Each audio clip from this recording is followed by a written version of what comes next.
All right, so first topic, does Nintendo need to switch up the Switch? Uh, this comes largely out of the NPD reports that were released just this week, I believe.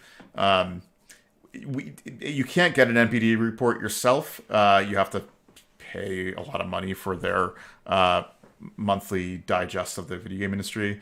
So what we get from the NPD reports is largely digested from people who are, finance or consultants in that respect, and are helping produce the information for everybody. So what we got this year is kind of an interesting thing. The year fell flat, or October year over year fell flat. Basically, there was a 0% change year over year, where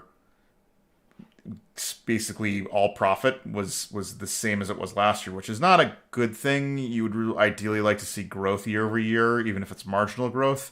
There's reasons why, it's not exactly the most it's not exactly the unexpected to see this. I think the real question will be whether or not holiday brings in higher sales and whether or not there's year over year growth. But we can talk about the factors that kind of go into a 0% profit change. Or spending change, I guess is the best way to say it. What we did find out is hardware sales for both the PlayStation and Xbox, that's the new gen consoles, Series X and PlayStation 5, saw double-digit growth, double-digit percentage growth year over year. Largely likely due to better pacing of stocks. Yeah. Yeah. Because there were still stock shortages this year, but both Sony and Xbox, I think, did a better job of making sure they had availability towards the end of the year. I think that started largely in September, and now it's going to go through the end of the year, making sure that there's plenty of available, hardware stock available for people to purchase. But what's kind of strange is that hardware spending across the board fell by 10%. That's not profit. So you could go 10% losses largely due because of losses in profit on any given model. But this isn't profit. It's how much people spent. People spent in October this year was 10% less than it was last year. The reason why this gets brought up is because if we saw double-digit increases for both the PS5 and Xbox, that means the legacy consoles are what kind of dragged everything down by that additional 10%. Not necessarily surprising. I think that the real thought here is that, like the PS4, the Switch is also seeing likewise downward trend in its overall sales year over year. PS4 makes sense because you have a PS5 that would people be choosing over one or the other, but for the Switch, there's no alternative out yet. So you're seeing some pretty significant drops there. Yeah, and the along with the older generation, the Xbox One series, the PlayStation 4 console. I mean, there are other smaller consoles that may factor into this. The question is by how much? Is it enough to move the needle by 10%, even with growth in the current gen console space? It's very likely that while the NPD group did not specifically call out the Switch, it is very likely that the Switch makes up the lion's share of the downward trend that we're seeing. The NPD group doesn't call out anybody specifically. So go ahead. They called out the PlayStation 5 and the Xbox Series consoles for their upward trend. They did call those out, but that was like a red herring, at least not a red herring, an anomaly. That's the word. Where, the charts that they showed basically show hardware sales, and it's one row that encompasses the entire state of the industry. But they did come out. They didn't even say the numbers. They just said double digit. Yeah, so they provide like a digest versus the actual hard numbers, which I think you get if you are a subscriber. And pay a lot of money to them. Yeah, or you get as many hard numbers as you can get. I think they even like the rest, like other groups, have to discern how much growth there is, because I don't think Sony or Microsoft are reporting those numbers. They have to get that from retailer information. So, supply chain and retailer information. Yep. But what I think is kind of notable, which is probably should be brought up, is that usually Nintendo has some of the top software sales as well. At least holds one of the spots. Now, again, this is a competitive year, especially going against Call of Duty Modern Warfare 2, which topped software sales this year. All the lists, yeah. Yeah, it was topped it for the month of October, I should say, and broke all types of records, actually. So not only was it a big sale, but it was like a big sale even for Call of Duty standards. Gotham Knights was second. FIFA, Madden, and NHL were the next three. And then finally we see Mario plus Rabbids Spark of Hope, which is the second Mario plus Rabbids game, coming in at sixth place. So with the increased next-gen console sales, we also saw increased software sales that probably were, purchases along with the consoles. But this has led people to speculate that Switch is on its last legs. Or not necessarily on its last legs, but certainly at the end of its lifespan. What is your kind of read on this, Eric? Yep. Yeah, I think rather than looking at it and saying, well, the sales are down and that therefore it's probably at its actually the sales, it's hard to say that the sales are down. I don't know what the cross-platformness of some of these titles are. Like, that we've got Gotham Knights and the sports titles take up 4 of the top 5 slots. Yeah. Even Call of Duty is cross-platform. I don't think Modern Warfare 2 has a Switch version. Yeah. Well, I would say like this time last year, Switch was the number one console being sold like every month up until I think Christmas maybe last year. I think maybe that's when it got overtaken by the PlayStation briefly. But yeah, I mean, coming into this year, it's beginning to tell a very different story.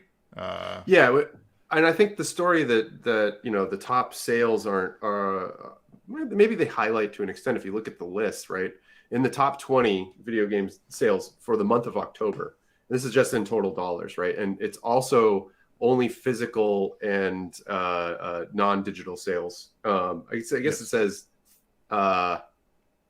full game digital. So not add-ons or DLC or anything like that, but just the game. For the month of October, Nintendo still had up in the top 20 include Super Smash Brothers Ultimate, Nintendo Switch Sports. What was the other one? Mario Kart 8. Like that game is still crushing it. Bayonetta 3 is new on the list.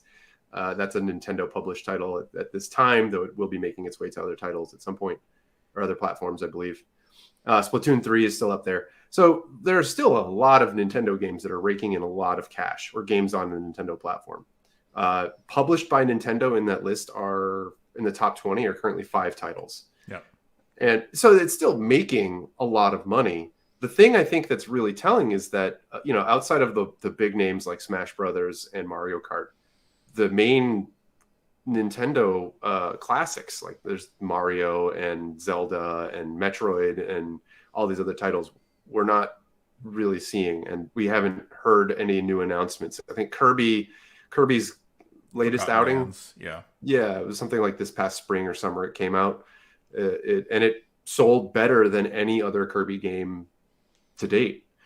But is it enough to buttress up Nintendo's flagship? I don't think so. They usually have these big, Mario games and Zelda games that right. Nintendo has been over the past 3 years now has had none of. I think that's the strangest thing, right? Like, I think if you're reading tea leaves, I think Nintendo was surprised by the renaissance it kind of received during the pandemic, and as a result, gave life to the Switch longer than they had anticipated. And they found themselves in a position where hardware resourcing was difficult. So producing and creating a new console and selling it not at a loss would have been very difficult for them if they launched this year or possibly even next year, right? Like right now, the economic winds does not make it easy for them to produce a new console, launch it, and not sell it at a point where they lose money, which Nintendo has made it pretty clear now that they do not want to do. So they have to go between going like, okay, we're going to produce a new piece of hardware. What is the cost to us to do it? And can we price it competitively enough where it will be competitive against, PlayStation 5 that's $500 with a Nintendo new device that may have to be priced at $400 for them to make a profit, and then you're only at $100 difference or $100 more than a Xbox Series S. So like they're in a rough spot, and I think the most telling thing about Nintendo hardware right now is that their software lineup has been really lacking. Not to say that they haven't produced software, but they haven't produced like tentpole pieces. Their last major tentpole title was what, like? I'm trying to even think. Well, they had the Zelda, not the Zelda. They had the Metroid game. Yeah, but Metroid's never been a big seller for Nintendo. Yeah, like it ranks like probably people do not want to admit this, but it ranks amongst like Kirby as far as like its sales. Oh yeah, it's a cult classic. Like it's a much beloved series for a certain segment of Nintendo's fan base. Yeah. But it's not one of the games that goes out and makes Nintendo, the big bucks. That's the Mario games and the Zelda and the Smash Brothers, like their crossover titles, the Smash Brothers, Mario Kart. Also, Animal Crossing. I mean, but the Animal Crossing, the outsized response that Animal Crossing had, in the most recent outing, I believe was mostly driven by extremely good timing, or excuse me, extremely fortunate timing with when it landed several months after the pandemic hit. Right. We had a lot of people who were like really looking for just a positive experience, a relaxing experience, and one that, was like social light. It wasn't, let me go into real social networking and see all the awful stuff that's happening in the world. It was an escape. And it was exactly what a huge percentage of the population needed at the time. So that, that helped fuel their growth through the pandemic and really rocketed them into a certain place. Now it seems as though for the last 2 years or so, they've really been, sort of focused on indies and reliant upon indies and last gen titles being ported to the Switch. Yeah, exactly. To make it work. Which, I mean, isn't a bad strategy to get extra length out of it, like extra life out of the console, but it really feels like they're trying to eke extra life out of the console. And what I think is a bit more alarming is like, does Nintendo have a good play right now, given the economic circumstances, to release a new piece of hardware that could be priced competitively against its competitors? Which, I mean, even though the PlayStation and the Xbox are not direct competitors, they are competing for people's gaming time. And that is a consideration people will make to some degree when they go, what kind of piece of hardware do I want? Do I want a Nintendo or do I want a PlayStation with the $400 or $500 I have? Yeah, and part of the challenge Nintendo has here is that the as the industry progresses, as years progress, the quality of the visuals and the experience on the Switch start to frail in comparison to what you're getting in other experiences. The Switch does not have 4K compatibility, as far as I'm aware, and all the modern, current gen consoles now do. So in most TVs that you see, like, you can get a 4K TV for $300-400 nowadays, right? Just anywhere, and it's not going to be all the fancy OLED, picture perfect, whatever, but it'll have that many pixels and it will look way better than a 1080p screen, and that's what you're stuck with when you're stuck with the Switch.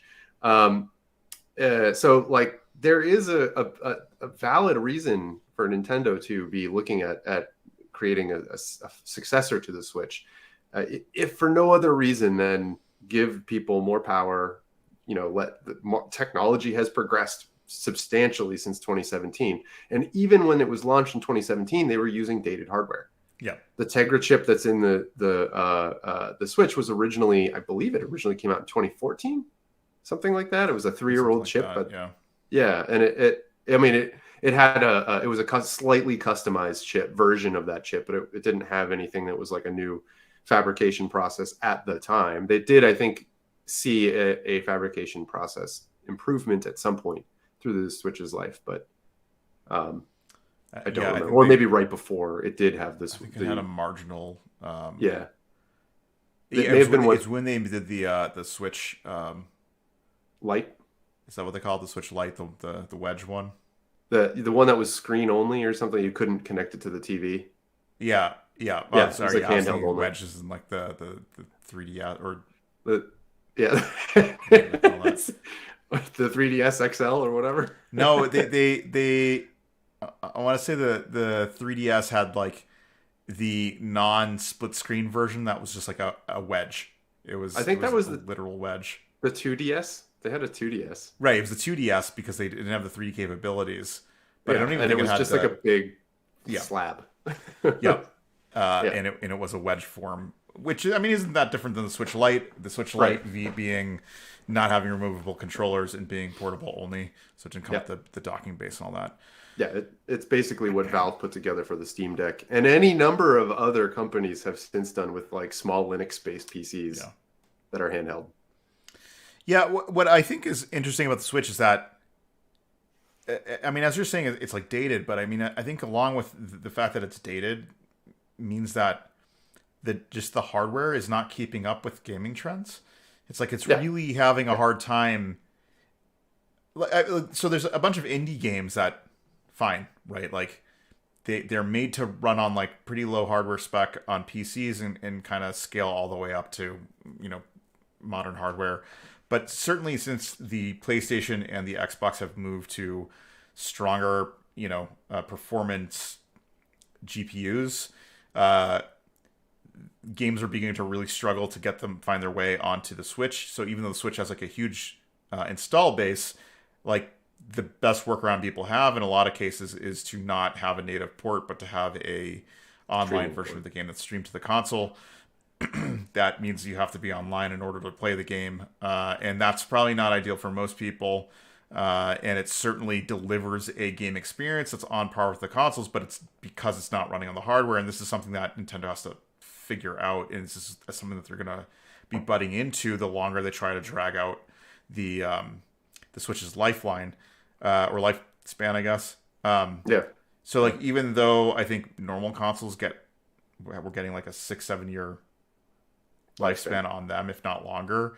The Switch, I don't think is going to have the same benefit. It's really beginning to show its age at this point.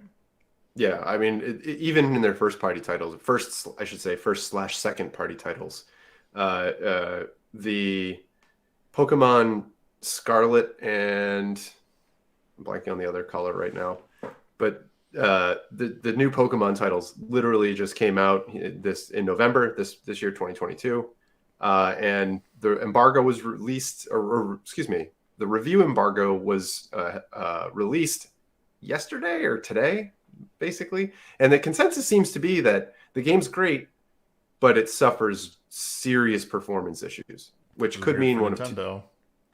Right. You know, it could mean one of two things in terms of development, which is A, they didn't have enough time to optimize because it was a huge scale game. It's an open world game. It's basically Zelda Breath of the Wild meets Pokemon, which was sort of the conversation around Arceus, Pokemon Arceus, which also released earlier this year, I think. Yes. And the difference, though, is apparently that game was limited scope open world. This one is much bigger and has serious performance issues with dramatic frame drop, pop in, where the game will suddenly have things like appear or just glitch out for a bit, and other related issues to the graphics rendering, which is almost unheard of for Nintendo titles. You know, Nintendo is nothing if not steady, I guess, in their approach to games, where they just don't release things until it's done. Yeah. You know, their quality bar is typically astronomical for first party titles, especially, but even generally in second party. So in this case, it's a little bit surprising that Game Freaks, who's the developer of the Pokemon titles, was actually able to release a game that suffers from some pretty bad drawing at times. Which might suggest that it was being originally developed for another set of more powerful hardware that had more memory, and then they were told to scale down to make it run on a weaker piece of hardware with lower caches of memory, which would show why you'd have like frame timing issues plus plus pop-in that Yeah. you may have been alleviated by a piece of hardware with More power. and Yeah. more RAM more than anything else, which I imagine is going to be the biggest benefit. Yeah. I mean, CPU speed always helps as well, but Yeah, of course. yeah. The in some of the video footage I've seen of the game, right before our show here, I sat down and watched a little bit of a video review, and it was clear that they were using certain optimization techniques where you can have NPC characters running at a lower frame rate, so you don't update them as frequently, so they have this herky jerky motion compared to you. So there's a part where one of the characters, the main character, is running through some sort of school or playground or something, and a bunch of other Pokemon are following him and behind, and they're clearly herky jerky, and the main character is nice and smooth. So in that case, that is an optimization system working as intended. There are just apparently other locations where things are glitching out, and it just seems that the game it appears to have hit the capacity of what the Switch is capable of doing. Certainly, they could probably make the game more smooth with optimizations and more time to work at it, but that's something that we may see in an update. However, the fact that this passed Nintendo's quality check and made it out is somewhat telling about where we stand this generation. And I think your thoughts there are very likely that there was a conversation where it was like, yeah, we're going to do this, and then we had to scale back because Nintendo said, we're selling like hotcakes. We're going to delay our next console release. We can bump the specs that way. It'll be even better. And in the meantime, we'll still make money hand over fist on our current tech. Yeah, I think it just leaves the question, which is like, when is Nintendo actually going to start talking about its next console? I imagine that they were told, like, shut your mouth because the console's selling right now, selling better than we expected, and we know that once we make a press release, it's going to have a depressing effect on the current sales, so don't. And then that's what happened. I suspect that the timing for this, it would make sense to be next year for them to announce a new thing. The reason that I say that is they did ride this huge wave for a while, and you pointed out to me earlier that reminded me that Nintendo did drop their sales forecast for 2022. So it's likely that they're saying, okay, we're not selling as much. The curve might still be like, we're still selling, just not as much. So the curve isn't as steep of a climb. And at that point, what we'll do is ride this out. We'll make the announcement while we still have interest. But as the curve starts to do this, and our population is still thinking about us, like our player base is still have us on the mind, they'll be able to get excited about a new thing instead of having them wait until sales just drop to nothing and then throw it out with little, having to rebuild the excitement in the platform, in the space. And then, of course, we'll have to see what happens with software when it, in terms of intergenerational compatibility, because Nintendo has historically been absolutely terrible with that. Yeah. Like, how many times can they sell Super Mario Brothers, the original? As many times as they make a new console. That's how they. I suppose they're gonna attempt to rectify this in their online plans. So current purchases made on the Switch would carry over to whatever the next piece of hardware is. Yep. I think this just really wins that next piece of hardware, and it wouldn't be strange for Nintendo, for that matter, to start talking about it next year and then have something out by either late spring or early summer, because they've done that before. They've had brand new hardware launch in March. So yeah, I think there's usually some sort of announcement beforehand, though. Oh no, of course there's an announcement beforehand, but it's like, I think the only strange thing would be is that if their first talk about it in the actual launch of hardware was less than 6 months apart, because usually you get at least 6 months from them first talking about it to when the hardware is actually launched. Right.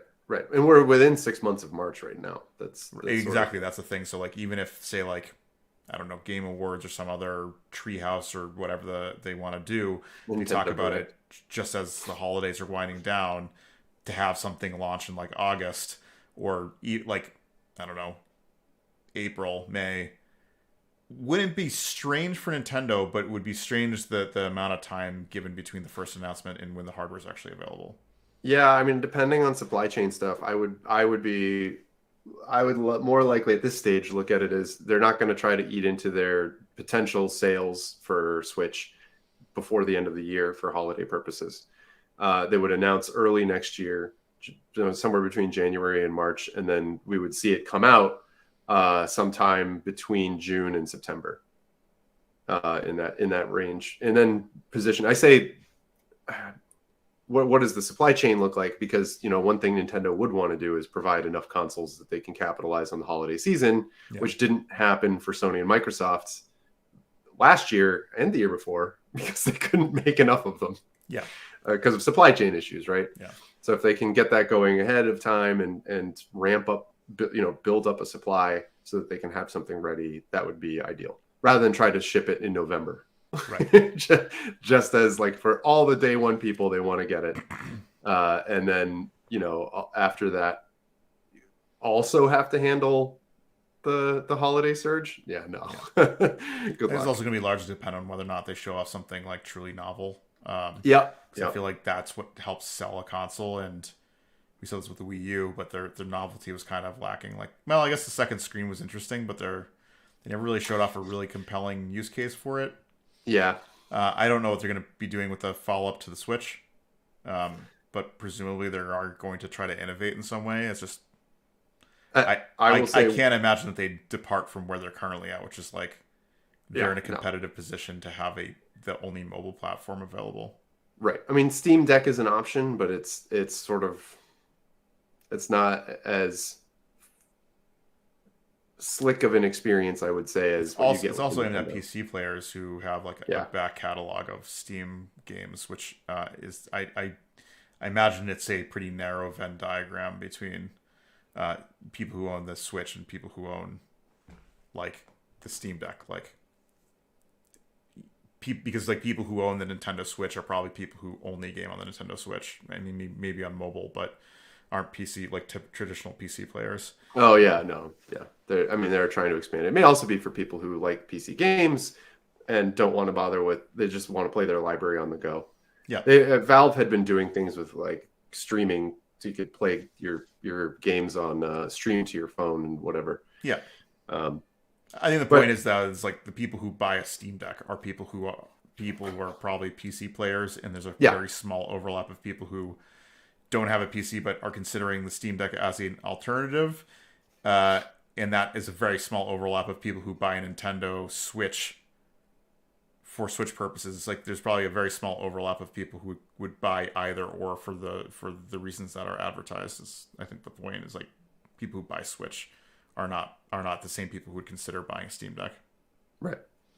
Well, let's move on because I don't think there's a definite conclusion. I think it's just I think next year we should definitely be expecting a hardware announcement from Nintendo. I just don't know what the strategy is going to be given the economic circumstances. All right, well let's move on to the Game Awards. Do you want to recap this? Yeah, sure. So the Game Awards every year now, but Jeff Keighley, and I think he put together the Game Awards. Yes. For sort of organization that focuses on providing effectively what the Oscars is for the movie industry and the Grammys is for the music industry for the game development space. Now, this space also, at least last year, it felt at least like 50%. Was it that last year or this past summer when they had the Games Fest?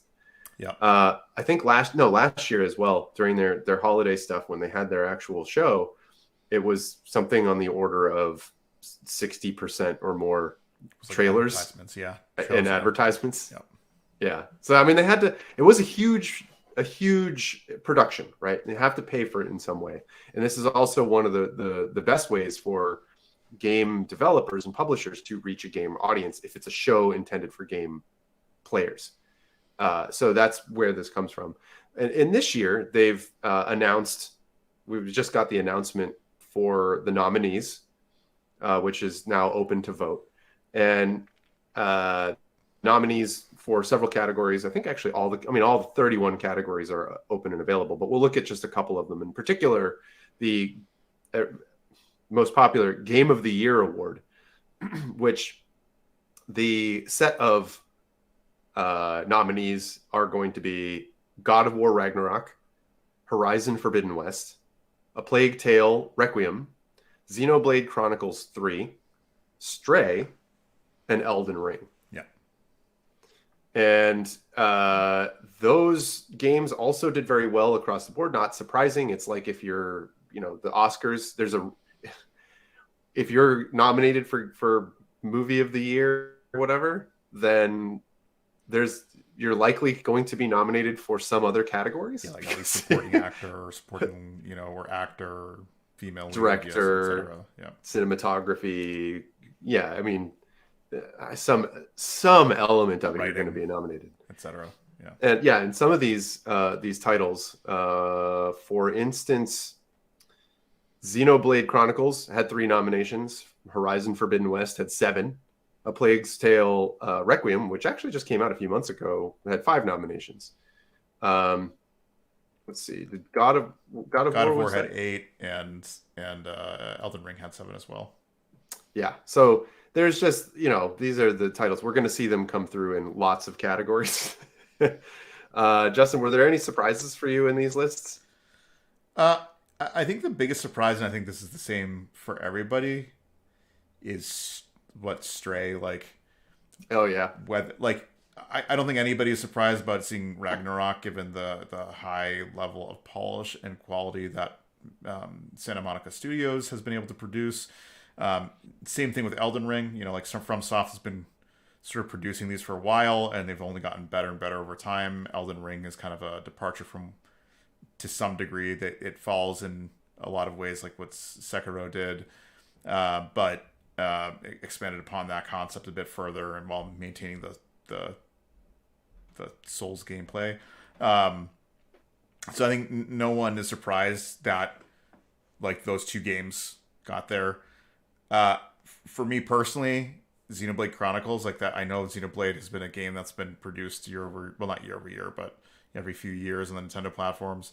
It's never been a blip on my radar, but apparently it's like, very fine quality JRPG. I'm not sure if the JRPG qualifier means that it's actually really good, or if it's just good for JRPG. But right, either way, it's ringing. It's good enough that the industry folks who choose the Game of the Year nods thought that it should have been. It belonged in that category. Yeah, that game, when the Game Awards was announced again, not necessarily these things. Apparently, there were several people who were like, "Oh," immediate response was, "Oh, we're going to see Xenoblade Chronicles 3 get the snub." Yeah, so there's some big fans who really believe in that title. I haven't seen much about it myself. I won't speak to it at all. Certainly haven't played it yet, so I can't speak to it. But it is apparently there is a population of gamers out there who absolutely swear by it. Yeah. And this is probably sort of validation for them in a way. I will say that for me, I was surprised to see God of War Ragnarok, simply because it came out like a week ago, less. Right. And it's only been out for like a very, very short time, and it's already on the list. It's like, wow, okay. Yeah, I suppose it's no different than the Oscars, though, right? Like most of the Oscar contenders come out within like the 2 months of the right. Academy Awards season. You could kind of say it's the same thing with God of War. It's just, how many of those people were able to play the 20 to 60 hours of Ragnarok to give it the thumbs up. Yeah. A lot of this, I mean, it depends on who signs up to vote. But looking at the list, there's a lot of these are broad, right? You have best debut game is Neon White, Stray, Norco, Tunic, and Vampire Survivors. That is a wide array of titles with very different play styles. And if you're going in there, to an extent, this is not like, in the movies, you have someone who sits down and can watch all the movies and they get to vote on them, or someone who is going to listen to all the music in the nominations category and pick one that they think is the best for that, for them. I suspect that a lot of this is going to be people voting as a sort of a popularity contest, is sort of what it feels like, if it is indeed open to the public, which it seems to be. The Gamers' Choice Award goes open to the public. Right. Okay. That's why so then, that's why there's open voting. It's for the Gamer Choice Award that goes for the Gamer's Choice in the Game Award nominees. I'm looking at it right now. It says there's a sign-in option, and it says votes cast 0 out of 31. Yeah, no, and there are 31 categories, so I'm confused about. I guess maybe there's a vote like a player's choice for each category.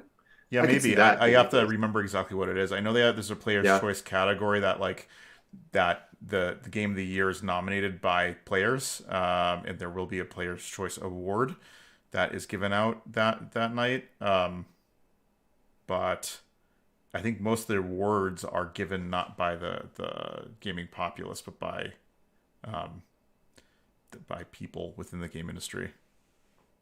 Yeah. But now I'm going to have to double check because now you're making me question it. Yeah, well, I'm going through them right now and I'm seeing I think it could just be, this is the industry thinks these are the winners, or our panel of judges thinks these are the winners. And then, Oh, this is how it is. Answers. Internet's an amazing thing. Yep, go ahead.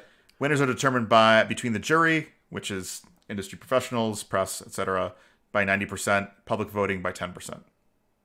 Oh, okay. So they okay. So you have an influence, but you're not voting 100% on it. But there is a Player's Choice Award. I'm almost certain every year they've had a Player's Choice. So of that, there's here's what the players thought was the game of the year, and then here's what what was the jury just determined, or maybe that's just kept for the Gamers' Choice Awards. Yeah, I'm almost through the list. I'm just clicking through all the list of these things. There's a best adaptation, and they include Arcane League of Legends, which I guess is the Netflix show. Then Cyberpunk Edge Runners, also the show. Yeah, so in the movie, okay. So it's movies and TV. Media, yeah. Yeah, cross media. For games that went outside of games, what is your best non-game adaptation? And there's a whole esports category, including the best event, the best coach, and the best team, and the best athlete. Yeah. So you can vote for all sorts of things, but it does not appear. I don't see one. It may just be what they choose is the player's choices. They take all the games, they cut out, they look at just the 10% and see which one came up as the favorite amongst that population. I was going to say, I'm not sure if there's anything to go over here. I mean, because it's all, what were our thoughts. Unfortunately, I haven't not played most of the games. I haven't gotten a chance to sit down with Ragnarok yet. So for me, it's not really surprising the titles got ended up on here. I just really have not gotten a chance to play much of them except for Forbidden Wisp, which I'm currently making my way through. So, yep. All right. Any final thoughts before we move on? Not especially. The last thing I was going to say was I've just played a few weeks ago Plague's Tale Requiem? No, the original one.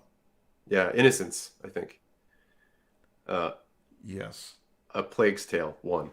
Yeah, it's a Plague's Tale, but I think they ended up adding something to it and giving it subtitle Innocence. Yeah. Yeah, now it's Requiem. 2 is Requiem. Mm-hmm. So that game is incredible. Just gonna say that it was a very story-driven experience that was very well executed.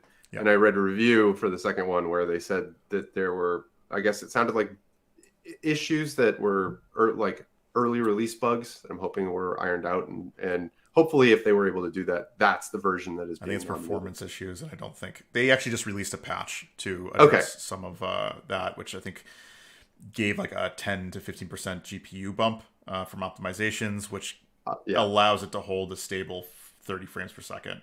But excellent on next gen, it's a 30 frames per second game, and people are upset because they're not giving performance options for 60 frames per second, which I would say you should start getting used to it, because I imagine that more games that push the graphics boundaries are going to stop opting to decrease the resolution by X amount in order to get it to run at 60 frames per second, and that there will be more and more games that are less Twitch based and don't need the like split second timing on the controller, and will opt for the 30 frames per second option. Right. Because right now, like even God of War, which has a 60 and 40 frames per second option,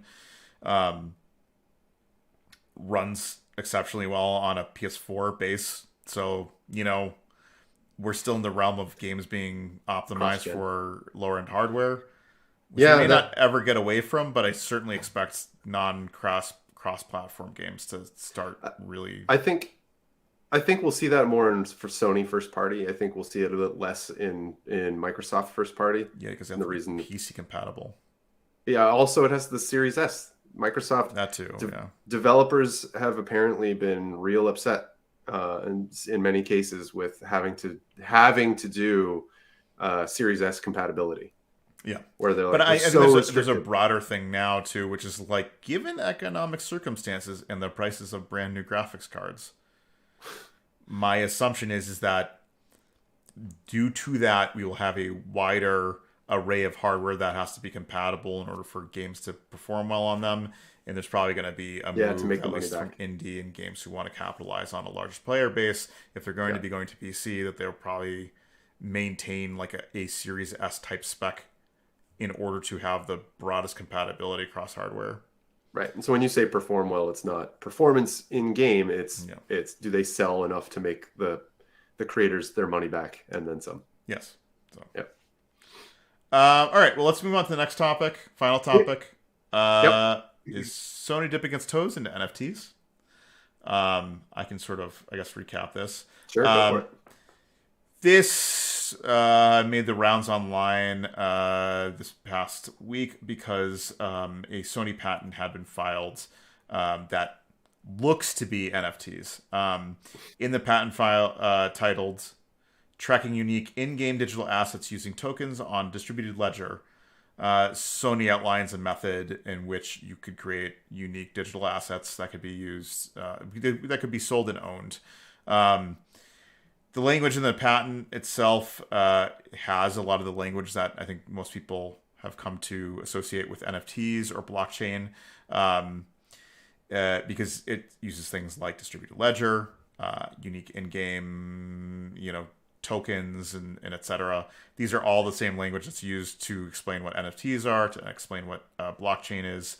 But Sony in the filing explicitly avoids it. Probably because it's a patent filing, but they avoid not NFT, but they do actually write non-fungible token in at least one place. Oh, do they? In their description, in the full write-up. I looked at the write-up and sort of scanned it to see, like, because there's a lot of review. The articles do a lot of review, and they say, like, they pull out snippets here and there from what it contains. So I was curious as to see, like, these things are huge. A patent application can be broad. In terms of what it describes, the claims have to be specific, but the background and the description of what the patent is about can be this massive novel length thing. Yeah, and that is basically the case here. And the term non-fungible token does show up. It is NFTs.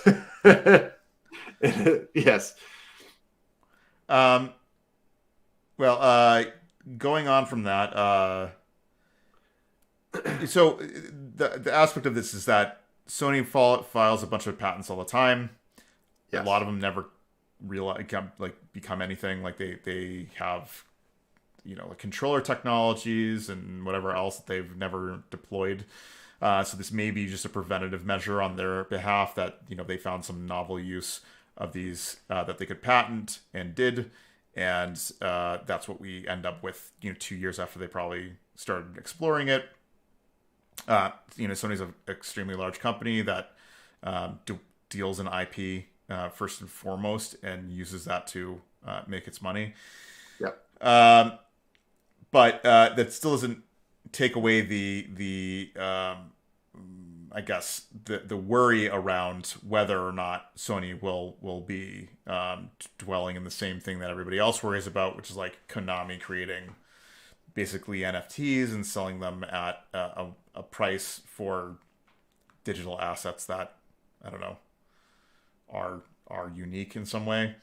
Um, uh, they also make note that the distributed ledger aspect of it would show the ability to track asset ownership. So there is an idea of being able to own something or win something and then sell it or pass it on in the future if they create some sort of marketplace for this.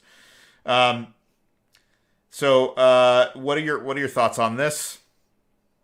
Yeah, I suspect that this is, I mean, the filing date was April 22nd, something along those lines. Yeah. I'm going to just double check that. 2022? Yeah, this year, I believe. If I go up here, click on the data, publication date. No, I'm sorry. It was October 11th, 2022. The application, I'm sorry, the actual application, that was the publishing date. So when you file a patent, you apply on a certain date. The patent examiners have to review it. It goes through back and forth for review with you and your lawyers. And then eventually it either gets a rejection and a final rejection, which can be appealed. But at some point you drop it, or it gets published. So this is a published patent. It is a patent. And it was published in October, if this is the American style of dates, 10/11/22, so October 11th, 2022. But it was the application, this was originally filed July 5th, 2021. Yeah. When the world of crypto was a much more rosier place. It was a lot more optimism in that space and a lot more energy and money being put into it. Now, Sony, even at that time, had not indicated that they were interested in NFTs or they were exploring it. But that doesn't stop them from doing due diligence in the space and making sure that they're defensive. You know, if we lived in a world where the future was actually NFTs and that the game industry said, yep, screw it, everybody's doing NFTs, this is great for everybody, we're going to do it, we want to make it happen. It behooves early movers and platform holders like Sony to step in and start establishing systems that enable this to work, and not necessarily so that they can go and be litigious to everybody else. So of course that's an option, but also to defend themselves and say, like, you know, Microsoft couldn't come at them and say, you're breaking our patent, you're in violation of our patent on this system for doing non-fungible token stuff. If Sony needed to enter into the market, they would say, oh, no, we're not, because we have an actual like a patent in this space that was okayed by the patent office, granted to us, and therefore this is the system we're using. We can't be in violation of your patent or technology because we're doing ours. And those would not have been allowed at the same time, you know, if they were there. So it could be something that the patents can be used as a sword in terms of, oh, you're violating my patent and are doing something, you're encroaching on my intellectual property rights. Or they can be used as a shield, which is someone comes after you and says, you're doing this, and you say, no, I'm not. Here is the proof. It's this patent, and this is how our system works. We're not in violation because we're doing it this way. Yeah. And that is, I think, a lot of what happened here, especially given their filing date, like being during the time where everything was exploding, and all the numbers were going way up. Yeah. Yeah. I'd also say that, like, I know this will get some flack, but I still think that there's, like, NFTs can be made in such a way that it's predatory and is trying to sell people things on a collective idea that it's worth something, right? And making artificial scarcity of digital items, which doesn't have to be the case, but, you know, there's arguments to and for that. You could argue the one side of it is like, why should there be any sort of digital scarcity, which, you know, is an argument that you could be made, you could see out, but there's also aspects of, like, if there's going to be a functional some sort of metaverse in the future, that you will need to have a functional economy in some way. Doesn't not necessarily dictate what kind of economy it's going to have, but one way to create an economy is to have some amount of scarcity in digital items that you'd be using in this world. And whether or not, like, however, whichever form it comes in at some point in the future, I do think, like, this is going to become inevitable. It's just hopefully not in the ways that we've been seeing, artificially scarce digital items. Their examples use like contests, like you'd have contests online, and by winning a contest, you would earn some sort of digital asset that you could keep or trade or pass on. And they also Mhm. go ahead. No, go ahead. I was going to say they also do user-generated content so that you as a player could win some crazy battle online and then capture your outfit and weapon at the time and then make that into an NFT and sell it.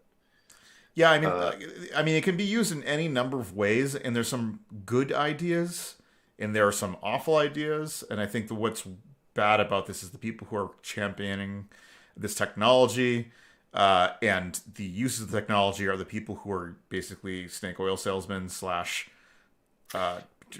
pyramid scheme people who are trying to profit off of assets that are worth absolutely nothing besides whatever hype they've managed to stir up on it. Yep.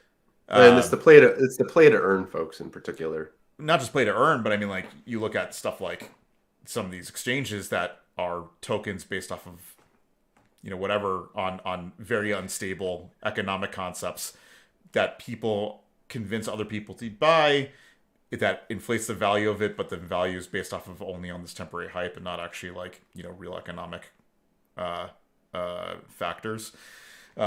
So it's been allowed to kind of run rampant, especially in 2021, where that sort of thing has happened. And the same thing goes with like Konami jumping on the NFT train to be like, well, we give you one-off digital assets. Like, I think I was asking you this before. I'm like, by owning that, does that mean that Konami can no longer use that asset because now you're the owner? And it's like, the chances are, I was like, no, probably not. Konami will continue to use the thing that you've just bought and supposedly have ownership over because you bought like an art piece. So like, what is the ownership? What does that even mean besides that within the specific blockchain, there is a one-off version that has you signed to that ledger, your name on the ledger. And technically all it is typically what they tend to be is it's a contract. So it's like it's bytes. It's a cryptographic set of bytes of data, numbers. And in that is encoded the concept of you own what is frequently referred to as like the metadata in there is a link. It's like just a pointer to a resource on the web, which is an image, let's say. And then the weird thing is that someone could change out what that link points to, and now you own that. Like, you own what the endpoint of that resource is. You're like, that's your claim. And you don't. There have been many cases where this is like, but what actually is the thing? Like, what is the point? And a lot of it is the value is almost 100% speculation. It's all, what could this be worth to somebody in the future? And in a way, even in Sony's application, they call out like a very famous athlete. They make a metaphor in their, I believe it's the abstract, where they say, in sports, you have fans of baseball who are going out looking for baseballs hit by Babe Ruth, signed by Babe Ruth, anything with Babe Ruth's contact in them. That's something that the piece of memorabilia that they are willing to pay a lot of money for. If you have a situation where we have esports athletes that are these crazy people, and they have a moment in a game where they took some SMG into a combat, a first-person shooter game, and they did extremely well. Maybe you want their version of that SMG, and you could NFTize that version and then pass it along. Now, is it actually the same exact code that literally everybody who has the game has? Yes. But you would presumably own that. And I think part of Sony's application here includes a whole lot of metadata. They actually outline a system where there's object data and media data. I believe, and they attach images and video metadata to the stream. And the reason that that's sort of interesting is because it would be along with your content of the item, in-game item, or possibly in-game item. They don't even say it is necessarily an in-game item, but they do give an example where you have an in-game item, but it is associated with, here's the video clip that made it famous, or that shows where it was generated, Right. its origin. And then you can also track who owned it and whatever. So if you say like, I own, Amazing Player 5, that's the esports superstar, like I have the gun that they had, you can track the ownership back and to them. Is that worth something? I